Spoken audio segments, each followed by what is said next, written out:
Tunisia, but they're not approaching the aid communities. They're going straight to the urban centers. They're going to Tunis. They're going to Jarjis. Again, I can't confirm that. We don't have that information yet to be able to confirm that side of it. But we continue to look into the matter. So we look at all the scenarios. We're in the process of looking at all the scenarios and planning accordingly to address to all the scenarios. The challenge as well, and I think this is by far maybe a challenge for all of us, is that many of us don't have access inside Libya. At least on this side of Libya, in the west of Libya, there's limited, if not zero access. UNHCR is not present in the west of Libya. There are plans for it to become more present on the east, but things change on a daily basis. So we can't confirm that. So we rely on information from the media, from local NGOs that are based in Tripoli, from embassies. And you get a mixed picture of what's happening on the other side of the border. You get people telling you that things are reasonably quiet, reasonably stable, but then you get the other side that says there continues to be crisis, and it's a visible crisis.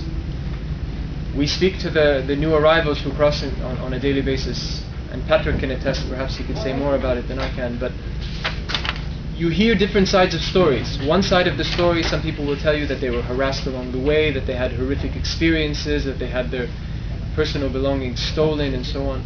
And then you hear the other side of the story that says, I entered, I had no problems, there were some checkpoints, but things are more or less clear. And it's a bit puzzling, because you also speak to some who will tell you there's a large Sudanese population that's in Tripoli that's waiting to see how the situation will improve along the way and decide accordingly. So it's difficult to estimate what a flow will look like. So we're basing our information on the same information, in many cases, the same information that's quite public. And I guess that's what makes this operation somewhat unique.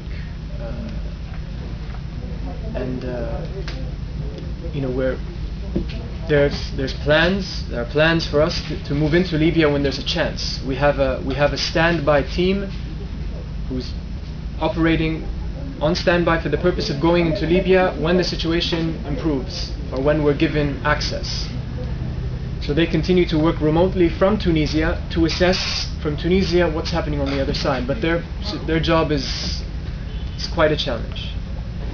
On the other side of the border, we have a team in Saloum, on the Egyptian-Libyan border.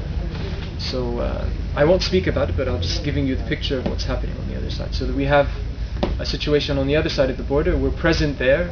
There's a